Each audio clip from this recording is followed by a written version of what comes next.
नमस्कार, research and news analysis देख रहे हैं आपका पसंदीदा शो। मैं हूं आदित्य श्रीवास्तव। भारत के घने जंगलों में कहीं कोई दहाड़ गूंजती है, कहीं पेड़ों के बीच से सुनाई देता है पत्तों का सरकना और कहीं कैमरे की एक झिलमिलाती लाइट में कैद होता है भारत का गौरव, जंगल का बादशाह बाघ। लेकिन अब इस बाघ की गिनती का वक्त आ गया है, क्योंकि भारत एक बार फिर शुरू करने जा रहा है दुनिया का सबसे बड़ा वाइल्ड लाइफ सर्वे, ऑल इंडिया टाइगर एस्टिमेशन 2026।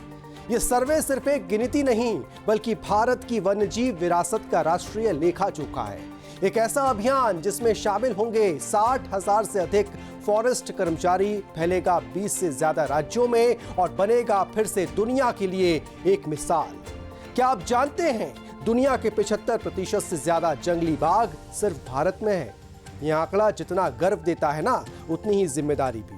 2022 के पिछले सर्वे में भारत में 3,682 बाघ दर्ज किए गए थे। इनमें अकेले कर्नाटक के जंगलों से ही 563 बाघ कैमरा ट्रैप में पहचाने गए। यानी बाघों की हर दहाड़ भारत के हरे भरे दिल की ताकत दिखाती है। AITE 2026 3 चरणों में किया जाएगा और हर चरण में आधुनिक तकनीक और इंसानी समर्पण की साझेदारी दिखेगी। पहला चरण मैदानी सर्वे, जहां फॉरेस्ट गार्ड्स जंगल के भीतर जाएंगे, बाघ के पदचिन्ह, उसके मल और पंजों के निशान ढूंढेंगे। हर चिन्ह, हर निशान एक कहानी कहेगा, एक नए बाघ की मौजूदगी का सबूत बनेगा। दूसरा चरण सैटेलाइट और रिमोट सेंसिंग, ऊपर से नजर रखेगा आसमान। सैटेलाइट से पता चलेगा कि कहां जंगल घट रहे हैं, कहां नए वन क्षेत्र उभर रहे हैं और किन इलाकों में बाघों को नई जगह मिल सकती है। तीसरा चरण कैमरा ट्रैप और AI विश्लेषण। हजारों कैमरे जंगलों में लगाए जाएंगे जो रात दिन हर गतिविधि रिकॉर्ड करेंगे। फिर आएगा कृत्रिम बुद्धिमत्ता यानी AI का जादू। हर फोटो का विश्लेषण होगा, हर बाघ की धारियों से पहचान होगी, क्योंकि हर बाघ की धारियां उसके फिंगरप्रिंट की तरह यूनिक होती हैं। भारत का ये सर्वे सिर्फ जंगलों में नहीं, बल्कि डिजिटल प्लेटफॉर्म्स और AI लैब्स में भी चलेगा। देश भर में फॉरेस्ट स्टाफ को खास प्रशिक्षण दिया जाएगा, कैसे कैमरा ट्रैप लगाना है, डेटा कैसे रिकॉर्ड करना है और AI से पहचान कैसे करनी है। 2026 का ये सर्वे बताएगा कि भारत की तकनीक अब सिर्फ शहरों की कहानी नहीं, बल्कि जंगलों की रक्षा कवच भी बन चुकी है। कभी बाघों की गिनती सैकड़ों में सिमट गई थी। 20वीं सदी के अंत तक भारत में बाघ विलुप्त होने की कगार पर था, लेकिन फिर शुरू हुई एक लड़ाई, प्रोजेक्ट टाइगर 1973 में, जिसने भारत के जंगलों को नई जान दी। आज भारत दुनिया को बताता है कि विकास और संरक्षण साथ साथ चल सकते हैं। बाघ बचाना सिर्फ एक प्रजाति बचाना नहीं है, बल्कि पूरे पारिस्थितिकी तंत्र को सुरक्षित रखना है, क्योंकि जहां बाघ है वहां जंगल है और जहां जंगल है वहां जीवन है। ये सर्वे एक आंकड़ा नहीं, एक अभियान है, जिसके पीछे है देश के 60,000 से ज्यादा फॉरेस्ट कर्मी। दिन में तपती धूप, रात में जंगल का अंधेरा और बीच में जंगली जानवरों का खतरा, लेकिन फिर भी वे डटे रहते हैं, क्योंकि उन्हें पता है कि उनका हर कदम देश की जैव विविधता की रक्षा कर रहा है। इन गुमनाम नायकों को ये देश सलाम करता है। चुनौतियां भी कम नहीं है, जंगलों का सिकुड़ना, मानव बाघ संघर्ष और अवैध शिकार का खतरा, लेकिन हर बार भारत ने साबित किया है कि अगर संकल्प मजबूत हो तो दहाड़ कभी मंद नहीं पड़ती। 2026 का ये सर्वे दिखाएगा कि हमने न केवल बाघों की संख्या बढ़ाई है, बल्कि उन्हें जीने के लिए जगह भी दी है। आने वाले सालों में AITE के डेटा से तय होगा कहां नए टाइगर रिजर्व बनाने हैं, कहां कनेक्टिविटी कॉरिडोर विकसित करने हैं और कहां स्थानीय समुदायों के साथ सह अस्तित्व बढ़ाना है। यानी ये सर्वे सिर्फ बाघों के लिए नहीं, बल्कि आने वाली पीढ़ियों के लिए एक इकोलॉजिकल ब्लूप्रिंट है। भारत के जंगलों से उठने वाली ये दहाड़ अब सिर्फ एक आवाज नहीं, यह है एक संदेश कि जब इंसान और प्रकृति साथ चलें तो धरती का संतुलन बना रहता है। ऑल इंडिया टाइगर एस्टिमेशन 2026 सिर्फ एक सर्वे नहीं है, बल्कि यह है हमारी पर्यावरणीय आत्मा का प्रतिबिंब। ये याद दिलाता है कि हमारी तरक्की सच्ची तभी होगी जब जंगलों में भी जीवन गूंजेगा। चलिए रिसर्च एंड न्यूज एनालिसिस में आगे बढ़ते हैं। एक समय था जब भारत को विकासशील देशों की कतार में भी बहुत पीछे गिना जाता था। आज वही भारत दुनिया की सबसे तेजी से बढ़ती अर्थव्यवस्था बनने की राह पर है। UBS की एक ताजा रिपोर्ट ने दुनिया का ध्यान फिर से भारत की ओर मोड़ दिया है। जहां आंकड़े बता रहे हैं कि आने वाले 3 सालों में भारत सिर्फ उभरती ताकत नहीं बल्कि दुनिया की तीसरी सबसे बड़ी अर्थव्यवस्था और तीसरा सबसे बड़ा उपभोक्ता बाजार बनने जा रहा है। यूबीएस की रिपोर्ट के मुताबिक भारत का घरेलू उपभोग यानी हमारी रोजमर्रा की खरीदारी, हमारी जीवन शैली और हमारी बढ़ती जरूरतें अब दुनिया की सबसे बड़ी ताकतों में शामिल हो चुकी हैं। साल 2024 में भारत का घरेलू उपभोग दोगुना बढ़कर 2.4 ट्रिलियन डॉलर तक पहुंच गया है। ये वही भारत है जहां कभी बचत की परंपरा रही है। अब वही भारत खर्च करने में, निवेश करने में और अपनी जरूरतों को पूरा करने में दुनिया से कदम मिला रहा है। रिपोर्ट कहती है पिछले 10 सालों में भारत के घरेलू उपभोग में 7.9% की औसत वार्षिक वृद्धि दर्ज हुई है। यानी न सिर्फ हमारी आमदनी बढ़ी है बल्कि हमारी खरीदने की ताकत भी। यूबीएस का अनुमान है कि भारत का कंज्यूमर मार्केट यानी वो बाजार जहां उत्पाद और सेवाओं की मांग होती है 2026 तक दुनिया में तीसरे नंबर पर पहुंच जाएगा। चीन और अमेरिका के बाद भारत सबसे बड़ा उपभोक्ता देश बनेगा। यानी आने वाले 2 सालों में दुनिया के हर बड़े ब्रांड, हर बड़ी कंपनी की नजर होगी भारत के 1.4 अरब उपभोक्ताओं पर। क्योंकि यहां ना सिर्फ जनसंख्या है बल्कि एक नया मिडिल क्लास ड्रीम भी है। अब बात करते हैं उस इंजन की जो इस पूरी यात्रा को शक्ति दे रहा है, भारत की जीडीपी ग्रोथ रेट। यूबीएस के मुताबिक भारत की वास्तविक जीडीपी यानी कि रियल जीडीपी वृद्धि दर रहेगी वित्त वर्ष 2027 में 6.4% और वित्त वर्ष 2028 में 6.5%। मतलब भारत लगातार स्थिर और तेजी से बढ़ता रहेगा। ऐसे समय में जब अमेरिका और चीन दोनों की रफ्तार कुछ धीमी पड़ने वाली है, अमेरिका की वृद्धि 2026 में 1.7% तक गिरने का अनुमान है, जबकि चीन की 2026 में 4.5% रहने की संभावना है। और यह साफ संकेत है कि एशिया की आर्थिक धुरी अब बीजिंग से नई दिल्ली की ओर शिफ्ट हो रही है। रिपोर्ट कहती है कि 2027 तक भारत एशिया प्रशांत क्षेत्र की सबसे तेजी से बढ़ती अर्थव्यवस्था होगा। भारत के बाद फिलीपींस 6.1% और इंडोनेशिया 5.1% का नंबर आएगा। और यही वो समय होगा जब भारत दुनिया की तीसरी सबसे बड़ी अर्थव्यवस्था के रूप में अपनी जगह मजबूत करेगा। लेकिन हर तेजी के साथ कुछ जोखिम भी होते हैं। रिपोर्ट कहती है अमेरिकी ट्रेड पॉलिसी भारत की विकास यात्रा में कुछ रुकावटें डाल सकती है।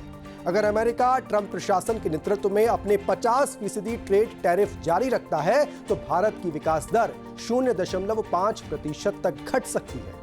यानी असर पड़ सकता है हमारे निर्यात पर, रोजगार पर, बिजनेस कॉन्फिडेंस पर और कहीं ना कहीं आम भारतीय उपभोक्ता पर भी।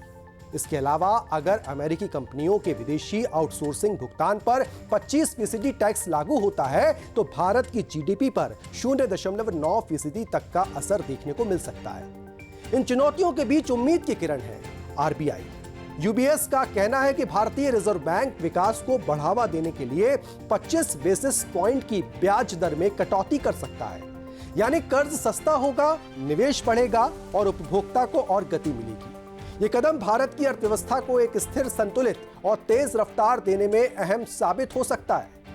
भारत की ये कहानी सिर्फ आंकड़ों की नहीं बल्कि आम लोगों की कहानी है। वो युवा जो अपना पहला घर खरीद रहा है, वो महिला जो अपना स्टार्टअप चला रही है, वो किसान जो अब डिजिटल प्लेटफॉर्म से फसल बेच रहा है और वो छोटा व्यापारी जो ऑनलाइन मार्केट में देश भर में अपनी पहचान बना रहा है। यही है भारत की असली ताकत। आज का भारतीय सिर्फ ग्राहक नहीं है बल्कि निर्माता भी है।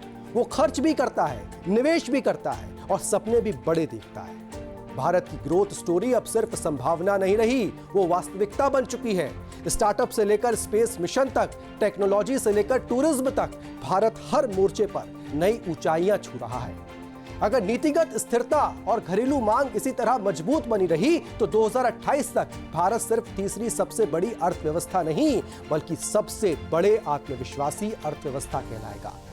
यह नया भारत है जो हर सुबह नई उम्मीद लेकर उठता है, जो रुकता नहीं, थमता नहीं। यूबीएस की रिपोर्ट ने सिर्फ भारत के आंकड़ों को नहीं बल्कि हमारे आत्मविश्वास को भी दुनिया के सामने रखा है।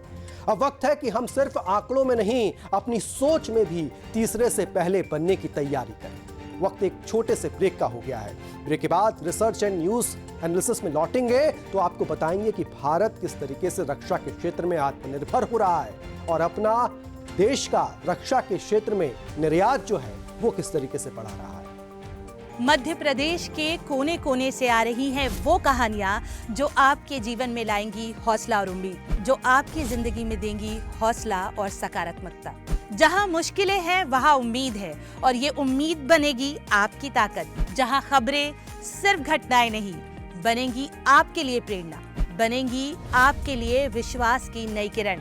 हर शनिवार वो कहानियां जो आपके जीवन में लाएंगी विश्वास की नई किरण। तो देखिए डीडी न्यूज मध्य प्रदेश पर हर शनिवार 9 बजे गुड न्यूज, सकारात्मकता का नया अंदाज।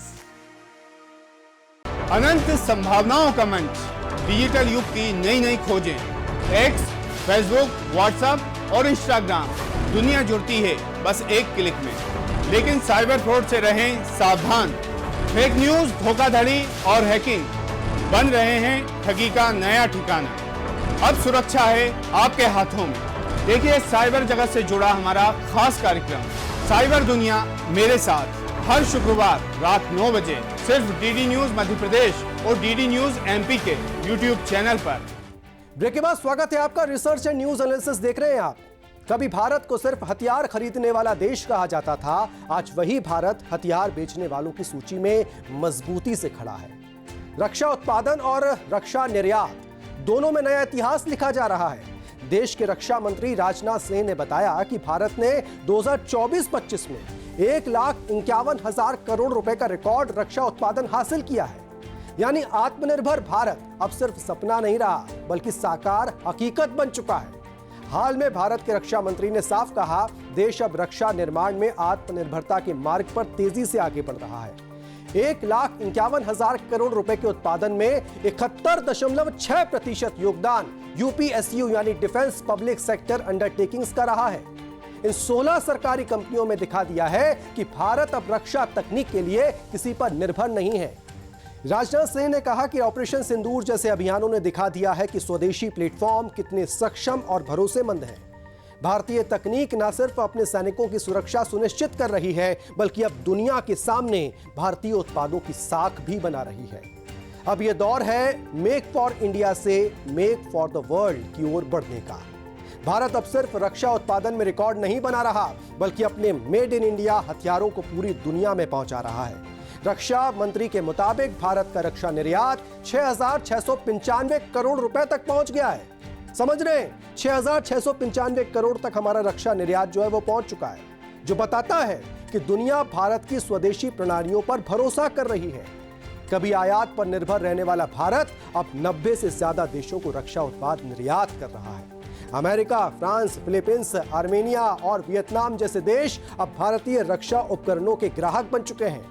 अमेरिका को जहां भारत ने कोस्टल सर्विलांस सिस्टम दिया है तो फिलीपींस को ब्रह्मोस मिसाइल सिस्टम, फ्रांस के साथ जहां रडार और इलेक्ट्रॉनिक सिस्टम्स की डील है तो आर्मेनिया के साथ Pinaka multi barrel rocket launcher system और वियतनाम के साथ ALH ध्रुव हेलीकॉप्टर की।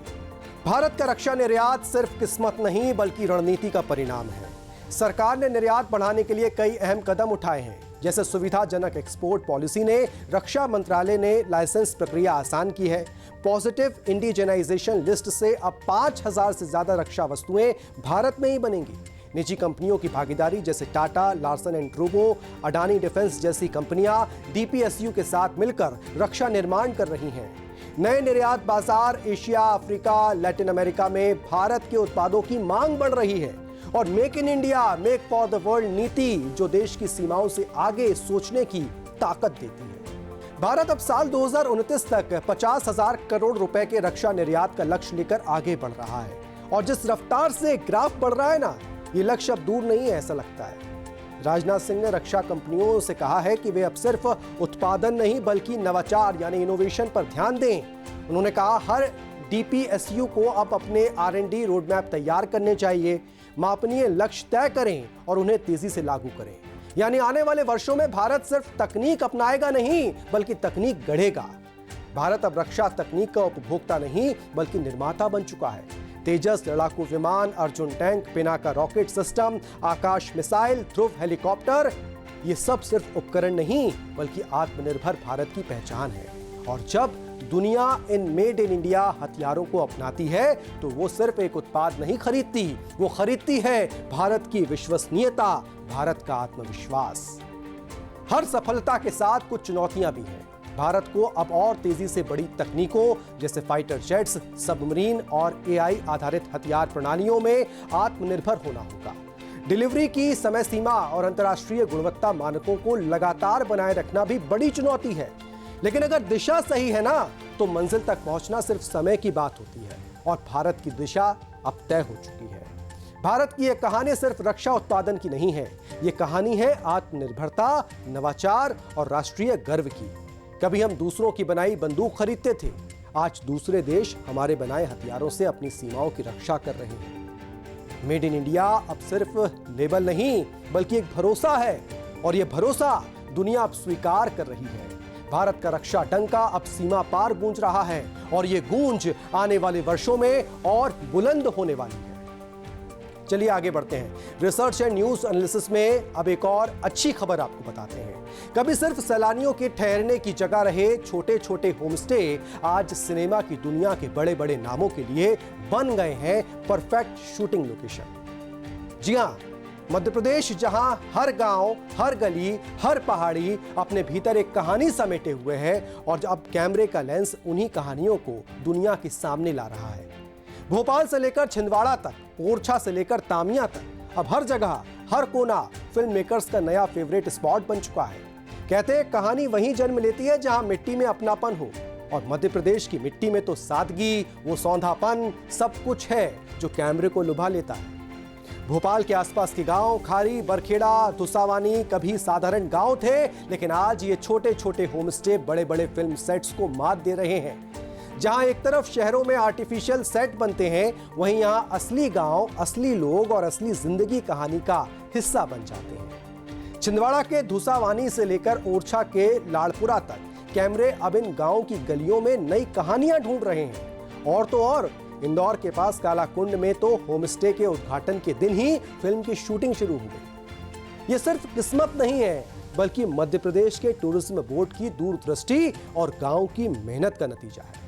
तेलुगु डायरेक्टर जय मोहन कांत कहते हैं, यहाँ की लोकेशन हर कहानी के लिए परफेक्ट बैकड्रॉप देती है। पहली फिल्म की सफलता के बाद उन्होंने 4 और प्रोजेक्ट्स एमपी में शूट करने की प्लानिंग कर ली है। समझ रहे हैं? धर्मा प्रोडक्शंस की फिल्म होम बाउंड के लाइन प्रोड्यूसर जैद अली भी यही मानते हैं। एमपी के होमस्टे शूटिंग के लिए एकदम बेस्ट हैं, क्योंकि यहाँ ना सिर्फ नेचुरल बैकड्रॉप मिलता है, बल्कि बजट भी कंट्रोल में रहता है। और हाँ, सबसे बड़ी बात, यहाँ के लोग जो मेहमान नहीं बल्कि परिवार की तरह साथ खड़े रहते हैं। अब सिर्फ फिल्म वाले ही नहीं, दिल्ली मुंबई के कपल्स भी इन होमस्टे में अपनी शादी की प्लानिंग करने लगे हैं। ओरछा के एक होमस्टे में हाल ही में दिल्ली की एक बिजनेस फैमिली ने शादी फिक्स की है। लोग अब चाहते हैं रौनक से ज्यादा रिश्तों का सुकून, और वो सुकून उन्हें मिल रहा है इन गांव की गोद में। इन होमस्टे में होने वाली डेस्टिनेशन वेडिंग सिर्फ यादें नहीं बनाती, बल्कि लोकल लोगों की कमाई का भी जरिया बन रही है। मध्य प्रदेश में अब तक 341 होमस्टे बन चुके हैं, जिनमें से 273 पूरी तरह ऑपरेशनल है। पर्यटन विभाग इन्हें ऑनलाइन बुकिंग प्लेटफॉर्म से जोड़ रहा है, ताकि दुनिया का हर कोना इन गांव तक पहुंच सके। 2 लोगों के कमरे का औसतन किराया 2000 रुपए प्रतिदिन तय है, लेकिन असल कमाई सिर्फ पैसों में नहीं, बल्कि उस आत्मनिर्भरता में है जो गांव में लौट आई है। अब युवाओं को शहर भागने की जरूरत नहीं, क्योंकि अब काम उनके दरवाजे पर आ चुका है। जहां पहले गांव की गलियां सुनसान रहती थीं, अब वहां कैमरे, क्रू और चहल पहल दिखती है। लेकिन इस चहल पहल ने गांव की आत्मा को नहीं बदला, बल्कि उसे और जगमगा दिया है। होमस्टे सिर्फ घर नहीं, एक नई सोच का प्रतीक है। गांव से शहर तक, परंपरा से प्रगति तक। कभी फिल्में शहरों की सड़कों पर, महलों की दीवारों के बीच बनती थीं। अब कैमरा गांव की धूल, पहाड़ों की हरियाली और नदी के किनारे की शांति में कहानी ढूंढ रहा है। मध्य प्रदेश का हर होमस्टे अब एक सेट नहीं, बल्कि एक अनुभव है। यहाँ ठहरना, खाना, बातें करना सब कुछ सिनेमा से ज्यादा सच्चा लगता है। यही वजह है कि अब बड़े प्रोडक्शन हाउस, बॉलीवुड, साउथ और OTT प्लेटफॉर्म अब एमपी की ओर रुख कर रहे हैं। ये कहानी सिर्फ शूटिंग या सैलानियों की नहीं है, ये कहानी है उस नए भारत की जो गांव में बसता है, लेकिन सपने देखता है पूरी दुनिया के।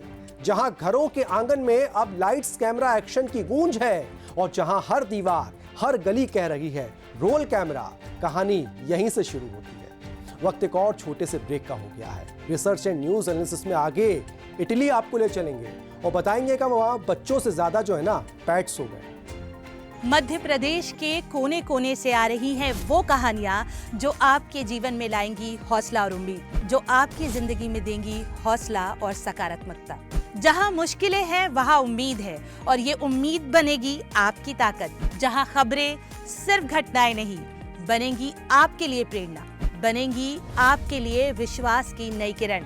हर शनिवार वो कहानियां जो आपके जीवन में लाएंगी विश्वास की नई किरण। तो देखिए डीडी न्यूज मध्य प्रदेश पर हर शनिवार 9 बजे गुड न्यूज, सकारात्मकता का नया अंदाज। अनंत संभावनाओं का मंच, डिजिटल युग की नई नई खोजें। एक्स, फेसबुक, व्हाट्सएप और इंस्टाग्राम, दुनिया जुड़ती है बस एक क्लिक में। लेकिन साइबर फ्रॉड से रहें सावधान।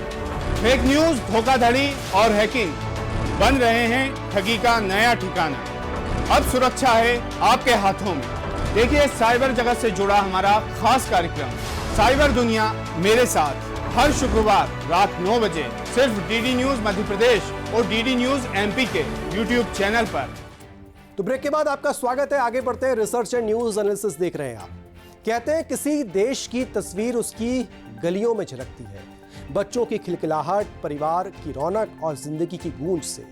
लेकिन अगर वही तस्वीर बदल जाए, अगर बच्चों की जगह अब सड़कों पर कुत्ते बिल्लियां नजर आए, तो समझिए समाज कुछ और कहानी कह रहा है। आज हम आपको लेकर चलते हैं इटली, जहां पालतू जानवरों की संख्या अब इंसानों के बच्चों से ज्यादा हो गई है। जी हां, सही सुना आपने। अब इटली में बच्चे कम हैं और बेबी डॉग्स और कैट्स ज्यादा हैं। इटली की आबादी है लगभग 5 करोड़ 90 लाख, लेकिन पालतू जानवर उनकी गिनती पहुंच चुकी है 6 करोड़ 20 लाख तक। यानी इस खूबसूरत यूरोपीय देश में अब इंसानों से ज्यादा हैं जानवर। यह आंकड़ा सुनने में प्यारा लगता है, लेकिन इसके पीछे है कहानी उतनी ही गहरी और सोचने लायक। तो आखिर ऐसा क्यों हो रहा है? क्या इटली के लोग बच्चों से प्यार करना भूल गए हैं, या फिर जिंदगी इतनी मुश्किल हो चुकी है कि इंसान अब एक फर वाला दोस्त पालने में भी सुकून ढूंढ रहे हैं?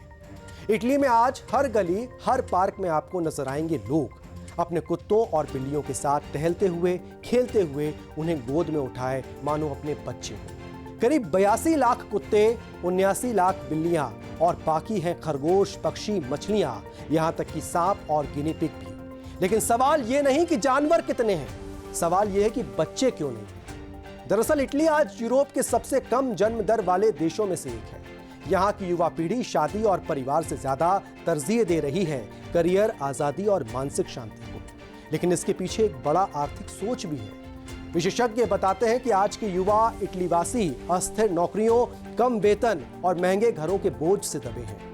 बच्चा पालना खर्चीला सौदा बन चुका है और बच्चों की जगह अब लोग पाल रहे हैं पेट्स, क्योंकि एक पालतू जानवर से मिलती है वही भावनात्मक निकटता, वही साथ का एहसास, लेकिन बिना उस सामाजिक और आर्थिक जिम्मेदारी के जो बच्चों के साथ आती है। कहा जा सकता है कि इटली में अब मदरहुड और फादरहुड का नया रूप आ गया है, पेट पेरेंटहुड। कई जगह खुद को युवा अब पेट मॉम या पेट डैड कहने में गर्व महसूस करते हैं। सोशल मीडिया पर #डॉग मॉम और #कैट डैड जैसे हैशटैग्स लाखों बार इस्तेमाल हो चुके हैं।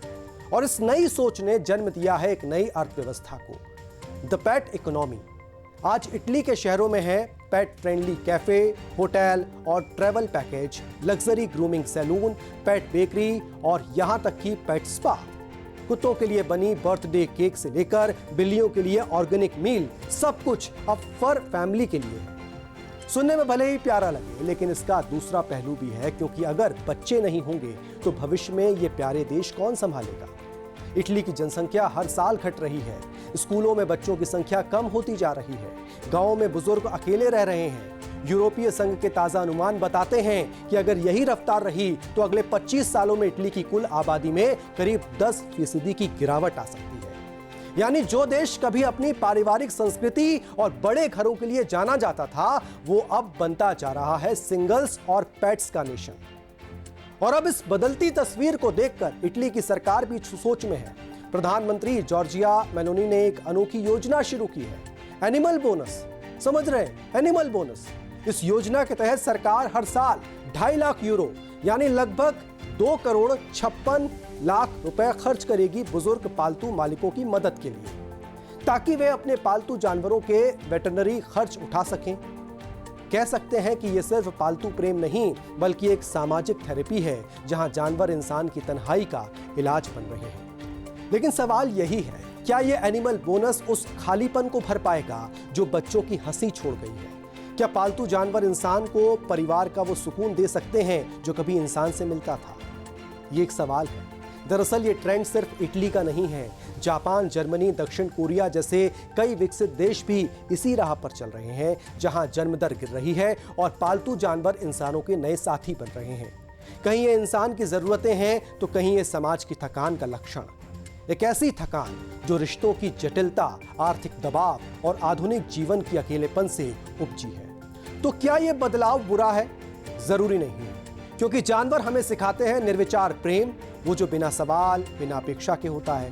लेकिन साथ ही हमें यह भी याद रखना होगा कि कोई भी समाज तब तक संतुलित नहीं रह सकता जब तक उसमें नई पीढ़ी जन्म ना ले, जो उस देश की संस्कृति, भाषा और विरासत को आगे बढ़ाए। शायद इटली को अब एक ऐसी दोनों दुनिया की जरूरत है, जहां पालतू जानवरों का प्यार भी हो और बच्चों की खिलखिलाहट भी, जहां डॉग मॉम और ह्यूमन मॉम दोनों साथ हों, जहां घरों में भौंकनों की आवाजें भी हों और बच्चों की हंसी भी। क्योंकि आखिरकार चाहे वो बच्चे हों या पालतू, दोनों ही इंसान के भीतर की एक बुनियादी जरूरत को पूरा करते हैं, प्यार करने की और प्यार पाने की। और यही तो जिंदगी का सबसे खूबसूरत रिश्ता है, जिसे कोई आंकड़ा, कोई ट्रेंड कभी खत्म नहीं कर सकता। तो रिसर्च एंड न्यूज एनालिसिस में आज के लिए इतना ही। मुझे और हमारी पूरी टीम को दीजिए इजाजत। नमस्कार।